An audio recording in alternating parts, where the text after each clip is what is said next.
और इधर आगे चलते हैं। भगवान कन्हैया सबका उद्धार भी करते चले जाते हैं जिनको उद्धार करना था।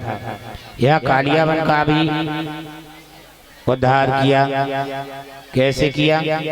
कालियावन को रण में ललकार लगाई, पीताम्बर को ओढ़ा और पीताम्बर को जब ओढ़ा, ओढ़ के एक ऋषि थे, कौन? मुचकुंद ऋषि, जो हजारों वर्षों से सो रहे थे। और जैसे वहां गए तो भगवान कन्हैया का यह नाम एक और पड़ जाता है, क्या? रणछोड़। बोलो रणछोड़ भगवान की। आज कन्हैया का नाम यही रणछोड़ है। कालियावन के आगे आगे भागे रण में से तो रणछोड़ हो गए और जाकर के पीताम्बर मुचकुंद ऋषि को उड़ा दिया। आप छिप गए और कन्हैया छिप जाने के बाद में इन्हें फिर से देखा, यहाँ कन्हैया तो लगा ही लेट गया। जोर से पैर का प्रहार दिया और जैसे पैर का प्रहार किया ना, संत की समाधि खुल गई और जागे और बोले, नेत्र के पड़ते ही वो राख हो गया। और उनकी भी वरदान देते चले जाते हैं। आगे सुंदर बलराम जी का भी विवाह हुआ। बलराम जी का विवाह किसके साथ हुआ? और रेवती के साथ। और ये रेवती कैसी थी? रेवती थी 12 हाथ की, ध्यान देना।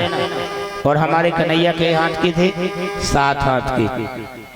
तो ये सुंदर इनका भी विवाह हुआ। आगे सुंदर कथा आती है। यहाँ रुक्मी नाम के भैया, ये रुक्मणी का विवाह है, कर रहे थे तैयारी। तो इन्होंने तैयारी किसके साथ में करी? शिशुपाल के साथ। अब ध्यान देना, ये मित्र था शिशुपाल का। तो विचार किया क्यों ना हम इसी शादी कर दें।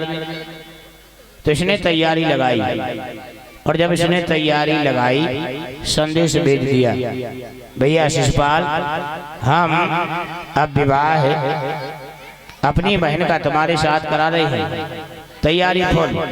लेकिन ध्यान देना, 3 चीजें बड़ी पक्की हैं, जहां जिसकी लिखी हैं वही होंगे। अब यहाँ दूल्हा तो बन के आ रहे, कौन? शिशुपाल। और विवाह है किसके साथ में? कन्हैया के साथ। अब क्या हुआ, यहाँ जैसे तैयारी विवाह की भाई, तो रुक्मणी ने एक पत्र लिखा, पत्र दिया एक ब्राह्मण देवता को, कहा जाओ ये पत्र हमारे कन्हैया को दे देना। पत्र लेकर के कन्हैया को दिया और जैसे पत्र कन्हैया को दिया, कन्हैया ने पढ़ा और रुक्मणी ने लिख दिया कि हे प्रभु, अगर आप लेने नहीं आए तो मैं अपने प्राण इस मंदिर में दे दूंगी। कहाँ? गिरजा पूजने आएंगे हम। और जैसे ये बात कही गिरजा पूजन की, तो इन्होंने पत्र को पढ़ा, बोले चिंता मत करो, समय आने दो और मैं आऊंगा। जैसी समय की तैयारी भई और रथ हाँक के चलने लगे। और जैसे रथ हाँक करके चलने लगे, बलराम जी ने पूछा कहाँ जा रहे हैं? बोले हम कुंडलपुर जा रहे हैं। अच्छा, कुंडलपुर में तो तैयारी दूसरी है। बोले क्या? बोले वहाँ स्वयंवर है। तो बोले हम उसी स्वयंवर में जा रहे हैं। अच्छा, स्वयंवर में जा रहे? बोले हाँ। और रथ को मोड़ते हजारों के बीच में क्या किया? हमारे कन्हैया पहुंच गए। और उसी समय देखो रुक्मणी जी मंदिर में गिरजा पूजने जा रही थी। अगर झांकी तैयार है तो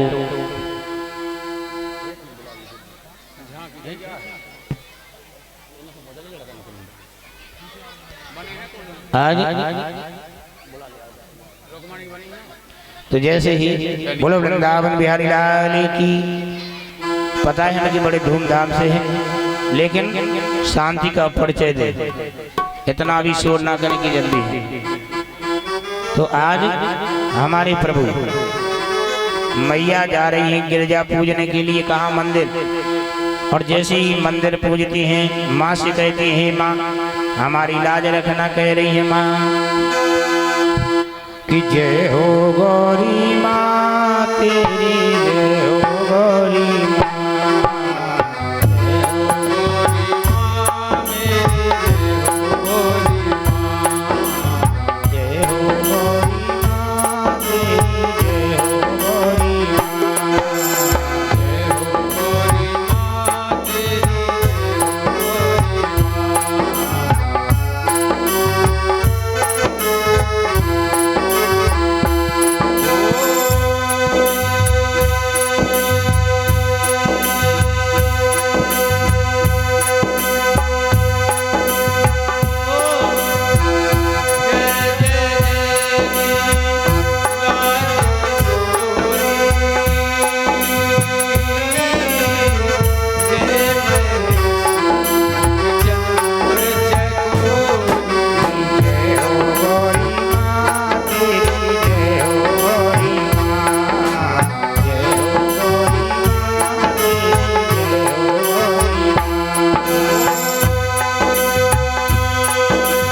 बोले कन्हैया लाल की।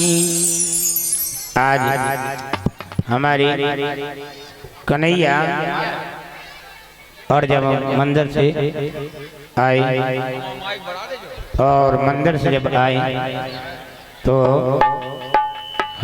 हजारों के बीच में से, जानते हो, हजारों के बीच में से हमारे प्रभु रुक्मणी को लेकर के चले और देखा आज कहाँ द्वारकापुरी। नंद बाबा ने देखा, अरे कन्हैया किसको ले आया? कन्हैया बोले अब मर्यादा में थे, आज की लड़का तो है नहीं कि हम किसको ले आए। आजकल तो कह देते यहाँ ले आए, घरवाली को लाया, लेकिन पहले मर्यादा में चुप हो गए। पहले की मर्यादा बहुत प्यारी थी। माता पिता अगर खड़े हो तो भाई मौन हो जाते, माता पिता भी सज्जन समझ जाते थे आज कुछ गड़बड़ है। लेकिन धन है नंद बाबा। नंद बाबा बोले कन्हैया हमारे यहाँ रीति रिवाज है, बिना विवाह के वधू अंदर नहीं करते हैं। ध्यान देना, आज भी है कि नहीं? जब तक विवाह नहीं हो जावे वधू अंदर नहीं। तो बोले क्या करें? नंद बाबा ने पत्र लिखा और पत्र लिख करके दिया कहाँ? कुंडलपुर। और कुंडलपुर के सभी नर नारियों को निमंत्रण दिया, आओ। और धन्य है नंद बाबा। आज नंद बाबा स्वयं कन्या पक्ष के बन गए। ध्यान देना, अगर किसी ने झुकाना सीखा है तो वो है बच्ची, और जिनके घर में बच्ची है वो समझो मंदिर, क्योंकि जिसने विवाह कर लिया ना वो बैकुंठ है। आज